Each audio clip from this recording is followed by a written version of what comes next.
It goes out for the single mothers that got kids. Now, what can we do? We can't to feed our kids, let alone if we do have jobs. Again, what can we do? Because that was helping us. If Democrats continue to hold Americans hostage, there will not be enough funds to provide SNAP benefits for more than 40 million Americans on November 1st. That is next week. The administration would absolutely support that legislation. We hope that it would come over the finish line, but the bill that will get everyone paid and put everyone back to work is the clean continuing resolution. That's what the president and Republicans want to see.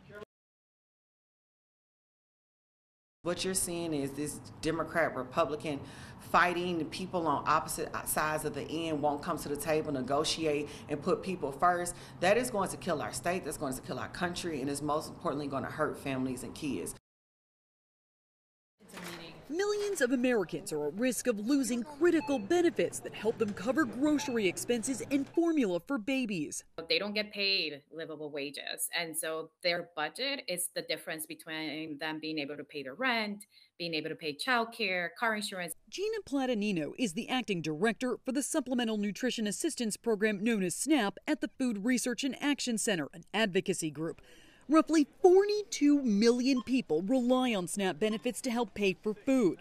The U.S. Department of Agriculture says SNAP has about $6 billion in a contingency fund, but November SNAP benefits are expected to total $8 billion. The other federally funded program impacted is WIC, Women, Infant, and Children, which provides financial assistance to more than 6 million pregnant women, new moms, and children up to the age of 5. The rising food costs are squeezing families. Formula is so expensive, and without having access to WIC benefits, folks are going to have to decide what to do in terms of feeding their baby and feeding their family.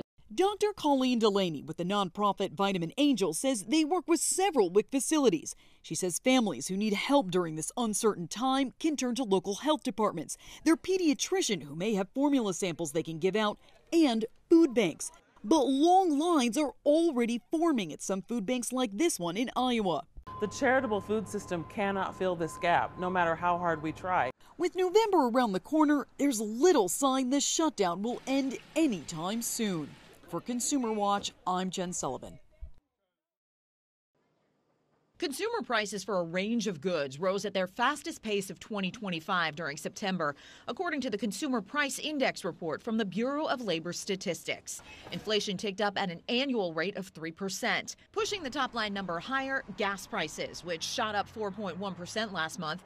Top White House economic advisor Kevin Hassett blaming that on a decrease in refinery capacity he says has been reversed. We've seen those have already come down, so we're highly confident that the next number will even be below this. But food prices are 3.1% higher than this time last year, with some staples soaring. Coffee prices up 18.9% year over year. Beef and veal prices up 14.7%. Bananas up 6.9%. Some retailers say they're trying to hold prices down to keep consumers coming back.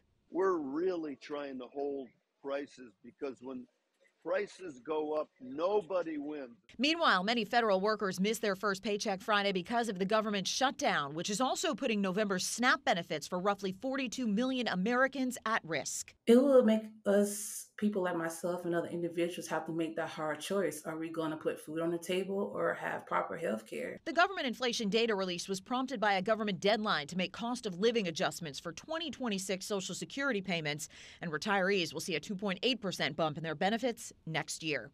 In Washington, I'm Karen Kafa. I sent a letter to the Department of Agriculture in Washington, D.C. several days ago saying, hey, sir, you can do this by shifting some dollars from different programs. He has that ability. There's no question about it. This is a federal program. They should do it, and they can do it without any legislators saying let's do it. They don't have to have people they don't have to bring people back in to pass a law. They have the money. They can do it. That's the way it should happen.